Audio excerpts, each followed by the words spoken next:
এইখন হৈছে hotel assembly আৰু যোৱাকালি ৰাতি আমি এইখন হোটেলতে কটালোঁ। এতিয়া 9 বাজিছে আৰু আমি আহিছোঁ শ্বিলঙৰ পাব্লিক পাৰ্কিং স্থলীলৈকে। যোৱাকালি গধূলি আমি বাইকখন ইয়াতেই ৰাখিছিলোঁ আৰু 150 টকাৰ বিনিময়ত ৰাতিটো সুৰক্ষিত হৈ থাকে। বাইকবিলাকৰ ক্ষেত্ৰত 150 টকা লয় আৰু যি চাৰিচকীয়া বাহন, সেই চাৰিচকীয়া বাহন 300 টকা এটা টিকট কাটিব লাগে আৰু ৰাতিটো ধুনীয়াকৈ সুৰক্ষিত হৈ থাকে গাড়ীখন। মেঘালয়া লেজিছলেটিভ এছেম্বলিৰ ৰাস্তাৰে এতিয়া আমি মেইন ৰোড গৈ পাম। এইখিনি সময়ত প্ৰত্যেকেই কামলৈ বুলি ওলাই আহিছে আৰু ৰাস্তাত কিছু ট্ৰেফিক পোৱা গৈছে। ট্ৰেফিক ক্ৰছ কৰি আমি আৰু আগলৈ আগবাঢ়ি গৈছোঁ। আজি আমাৰ শ্বিলঙত দ্বিতীয় দিন আৰু আমি এনেকৈ ওলাই গৈ আছোঁ ৰাস্তাৰে। ৰাস্তাত আমি যি দেখিবলৈ পাওঁ ৰৈ পেলাই চাম আৰু আপোনালোককো ৰাস্তাত যি দেখা পাওঁ সেইবিলাক দেখাবলৈ চেষ্টা কৰিম। চাই থাকিব ভিডিঅ'টো, শেষলৈকে চাব, ভাল পাব। মেঘালয়ৰ গোটেই ৰাস্তাতে ফুল আছে। 4 লেনৰ কাম ইয়াতো আৰম্ভ কৰিছে এওঁলোকে। এইফালে চাইডেৰে এনেকৈ ৰাস্তাৰ কাম কৰি আছে। এইখন হৈছে আপাৰ শ্বিলং টি ফাৰ্ম, শ্বিলঙৰ চাহ বাগিচা। আৰু এইখন ক্ৰছ কৰি আমি আগলৈকে গৈ আছোঁ। বৰষুণ আৰু ইয়াৰ ৰেইনকোটৰ দৰকাৰ। বতৰটো হঠাৎ সলনি হৈ যায়, বৰষুণ আহিলে আৰু সেইকাৰণে ৰেইনকোট পিন্ধি ল'লোঁ। আৰু ৰাস্তা এইফালে সিমান এটা ঠিক পোৱা নাই এতিয়ালৈকে। এনেকুৱা বৰষুণৰ বতৰত কিন্তু এটা মনত এটা ভয় ভাৱ থাকে, শংকা এটা থাকে, কাৰণ পাহাৰীয়া অঞ্চল। এয়া আহি আমি এটা নদী পালোঁ। নদীত অলপ টাইম ৰৈছিলোঁ, ৰৈ আকৌ আগবাঢ়িলোঁ। ভিডিঅ'টো দীঘলীয়া হৈ যাব, গতিকে অলপ আপোনালোকক মই দেখাবলৈ চেষ্টা কৰিছোঁ। এতিয়া এনেকুৱা এটুকুৰা ঠাই পাইছোঁ, যিটুকুৰা ঠাইত একদম পূৰা ঠাণ্ডাৰ দিনৰ যেনেকুৱা পৰিৱেশ, আগলৈ একো নেদেখি মাত্ৰ কুঁৱলী টাইপ, তেনেকুৱা ধৰণৰ পৰিৱেশ। মেঘালয় নামটো কিন্তু বৰ তাৎপৰ্যপূৰ্ণ হৈছে। মেঘ যোগ আলয়, মেঘালয় অৰ্থাৎ মেঘৰ ঘৰ। আৰু চাৰিওফালৰ যি বিস্তৃত অঞ্চল, এই মেঘবোৰেই ধুনীয়াকৈ আৱৰি সুন্দৰ কৰি তুলিছে। ডাউকিৰ পিনে গৈ আছোঁ, এটা ধুনীয়া ভিউ এটা পাইছোঁ, এইফালে নদী বৈ গৈ আছে। সঁচাকৈ ইমান মনোমোহা ঠাই, আৰু ইয়াত আহিলে আপোনাৰ চকুৱে কেতিয়াও বেয়া নাপায়, ভালেই পাব। আৰু ইয়াৰ যি সৌন্দৰ্য চায়ে থাকিবলৈ মন কৰিব। এই ঠাইটুকুৰাত তলৰ পিনে একো নেদেখি গোটেই মেঘে আৱৰি আছে। ৰ'দ দি থাকিলে ধুনীয়াকৈ ভিউবিলাক দেখা গ'লহেঁতেন। আহি ইয়াতে এটা ৱাটাৰফল পালোঁ, এয়া ৱাটাৰফল। এইফালে কিন্তু খুব ভয়ানক ৰাস্তা সৰু, আৰু এইফালে এনেকৈ পানী জমা হৈ আছে মাজে মাজে। গতিকে কিছুমান ঠাইততো দেখি ভয়ে লাগিছে। মাজে মাজে এনেকৈ ৱাটাৰফল দেখা যায়, আৰু ৰাস্তাত ক'ৰবাত এনেকৈ লেণ্ডশ্লাইড হৈছে। ইয়াতে কাম কৰি আছে, হয়তো মাটি খহি পৰিছিলে, এইখনে উঠাই আছে, মাটিবিলাক ছাইড কৰি আছে। আৰু আপোনালোকে দেখিবলৈ পাইছে এয়া ৱাটাৰফল। যিমানে আগবাঢ়িছোঁ বহুতবিলাক ৱাটাৰফল এনেকৈ দেখিবলৈ পোৱা যায়। পাহাৰৰ ওপৰৰ পৰা পানীবোৰ এনেদৰে বৈ আহিছে আৰু ৰাস্তাটোৰ তলেৰে বৈ গৈছে তললৈকে। এইখিনি ঠাইত অলপ ৰৈ দিছিলোঁ কিবা দেখা পাম বুলি, কিন্তু কুঁৱলীৰ কাৰণে ওখ ঠাই যদিও তললৈকে একো নেদেখি। এইটো ভিউ পইণ্ট টাইপে আছিলে, কিন্তু তলত একো নেদেখি কাৰণে আমি জাষ্ট কুঁৱলীহে দেখিলোঁ, একো দেখিবলৈ নাপালোঁ। এইফালে ৰাস্তা একো চিনি নাপায়, জাষ্ট আন্দাজত গৈ থকাৰ নিচিনা হৈছে। কেমেৰাত কেনেকুৱা দেখাইছে? 11:27। এতিয়া 11:30 বাজিছে আৰু কেনেকুৱা কুঁৱলী পৰিছে, সেইফালৰ পৰা কিবা আহিলেও দেখা নাপায়, তেনেকুৱা পৰিৱেশ। চাওকচোন ৰাইজ, কেনেকুৱা একদম কুঁৱলী, চাৰিওফালে কুঁৱলী, একো নেদেখি। ইয়াতে ৰাস্তাটো অলপ নতুনকৈ বনাই আছে, জাষ্ট আলকাট্ৰা ঢালি থৈছে আৰু ক'ৰবাত এনেকৈ ভাঙি গৈছে। আৰু 22 কিলোমিটাৰ।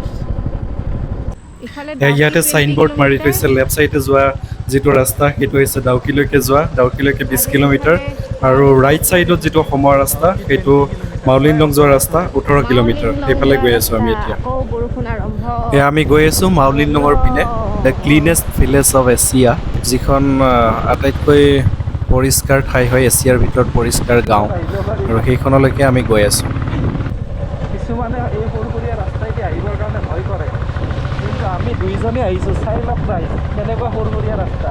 ভয় নাখাব, আহি যাওক, এজনে আহিলেও পাৰিব, দুজনে আহিলেও পাৰিব।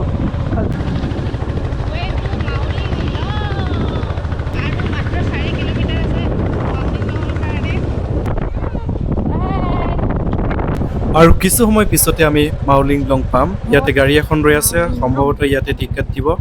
আৰু আমি টিকটটো ইয়াৰ পৰা লৈ ল'লোঁ, লৈ ভিতৰত সোমাম। ইয়াতে 100 টকা লৈছে এটা টিকটত এণ্ট্ৰিৰ কাৰণে, আৰু ইয়াতে পাৰ্কিঙৰ কাৰণে ইয়াতেও জেগা আছে। পাৰ্কিং। ইয়াতে পাৰ্কিং এই আমাৰ কৰিলোঁ বাইক থৈ গাড়ীখন, দিলোঁ। পাৰ্কিং কৰি এতিয়া গাঁৱৰ ভিতৰলৈ আমি সোমাই যাম।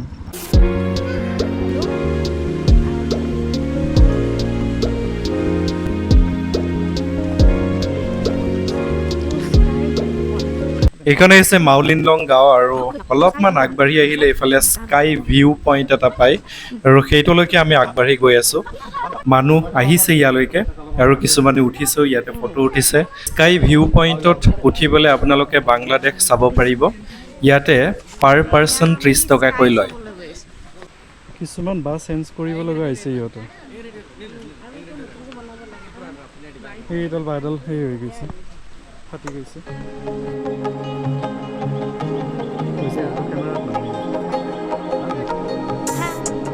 সৌৱাই হৈছে বাংলাদেশ, বাংলাদেশৰ পথাৰবোৰ পানী জমা হৈ আছে, আৰু এইখিনি চাই আমি তললৈ নামি আহিলোঁ। আকৌ ওপৰলৈ মানুহ উঠি আছে, আমি তললৈ নামি গৈ আছোঁ। গাঁওখনত গোটেই ৰাস্তাবিলাক পকী কৰি দিছে। গভমেণ্টে ইনিচিয়েটিভ লৈছে কাৰণে এইটো গাঁওখনৰ উন্নতি হৈছে আৰু ক্লিনেষ্ট ভিলেজ হ'বলৈ পাইছে। ইয়াতে এখন স্কুল আছে, এই স্কুলখনত এতিয়া প্ৰেয়াৰ হৈ আছে। হয়তো ছুটি দিবৰ সময় হৈছে, আৰু ছুটি দিয়াৰ ঠিক আগমুহূৰ্তত তেওঁলোকে প্ৰেয়াৰ কৰিছে। অলপমান আমি আগলৈ আগবাঢ়ি গৈ গাঁওখন অলপ ঘূৰি পকি চাইছোঁ। আৰু ইয়াতে আপোনালোকে চবতে হোমষ্টে পাব, প্ৰায় ঘৰতেই তেওঁলোকে হোমষ্টে খুলিছে। যদি কোনোবা মানুহ বাহিৰৰ পৰা যায় তেতিয়াহ'লে ইয়াতে থাকিব পাৰিব, আৰু বিজনেছ পাৰপাজত তেওঁলোকে গোটেই যিমান কেইঘৰ ইয়াতে মানুহ আছে প্ৰায় বেছিভাগেই যিকেইজন অলপ স্বাৱলম্বী হয়তো তেওঁলোকে নিজৰ নিজৰ ঠাইত হোমষ্টে খুলি দিছে, আৰু তাত ৰাতিটো ধুনীয়াকৈ কটাব পাৰিব, একো অসুবিধা নাই। আৰু ইয়াতে ৰাস্তাত ধুনীয়াকৈ এইবিলাক শিলবিলাক এনেকৈ গাঁঠি পেলাই সৌন্দৰ্যময় কৰি তুলিছে গাঁওখন, আৰু নানা ধৰণৰ ফুল পুতি দিছে, আৰু ইয়াতে এখন পাৰ্ক বনাইছে। পাৰ্কখনত অলপ আনন্দ ল'ব পাৰি। ইয়াতে কোনো এটুকুৰা ঠাইত আমি প্লাষ্টিক য'তে ত'তে পৰি থকা নেদেখিলোঁ, আৰু গাঁওবাসীয়ে ইনিচিয়েটিভ লৈছে, আৰু সেইকাৰণে হয়তো এনেকুৱা হ'বলৈ পাইছে, গাঁওখন ধুনীয়াকৈ ৰাখিব পাৰিছে। ৰাস্তাৰ কাষে কাষে তেওঁলোকে এনেকৈ ফুলবোৰ পুতি দিছে, আৰু শিলবিলাক ধুনীয়াকৈ সজাই দিছে। এনেকৈ বহিবৰ কাৰণে ঠাইও ঠিক কৰি দিছে, হয়তো গভমেণ্ট ইনিচিয়েটিভ, কিন্তু এতিয়া বহিব পৰা অৱস্থাত নাই, শিলুৱে বান্ধিছে। আৰু ভিতৰৰ গাঁৱৰ পৰিৱেশ অলপ দেখাবলৈ চেষ্টা কৰিছোঁ। ইয়াৰ ভিতৰৰ গাঁৱৰ পৰিৱেশ, গাঁৱৰ ভিতৰৰ ৰাস্তাবিলাক চাওক, ধুনীয়াকৈ পকী কৰি দিছে। আৰু এইটো শিল, ইয়াতে শিলটোৰ মাজভাগত পানী জমা হৈ আছে। এনেকৈ শিলবিলাক পাৰি পেলাই ঠাইবিলাক ধুনীয়া কৰি ৰাখিবলৈ চেষ্টা কৰিছে তেওঁলোকে। খুব ধুনীয়া ইনিচিয়েটিভ। আৰু এয়া হালধীয়া ফুল ফুলিছে, ফুলটোৰ নাম কি নাজানো, আপোনালোকে জানিলে কমেণ্ট কৰি জনাব। এয়াই হৈছে গাঁৱৰ পৰিৱেশ। আৰু ওপৰলৈ অলপ উঠি গৈছোঁ, ওপৰলৈ উঠি গৈ দেখিলোঁ যে ইয়াতে এখন ফুটবল ফিল্ডো আছে। ফুটবল ফিল্ড, গাঁৱৰ যিখিনি ল'ৰা ছোৱালী হয়তো ইয়াতে ফুটবল খেলে আবেলিৰ টাইমত।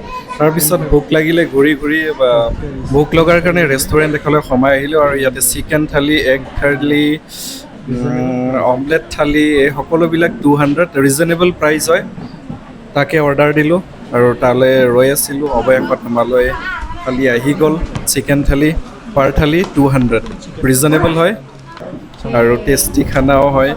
এইবিলাক দিছিলে আইটেম। আৰু এইখনে আছিলে মাউলিনলং ভিলেজ।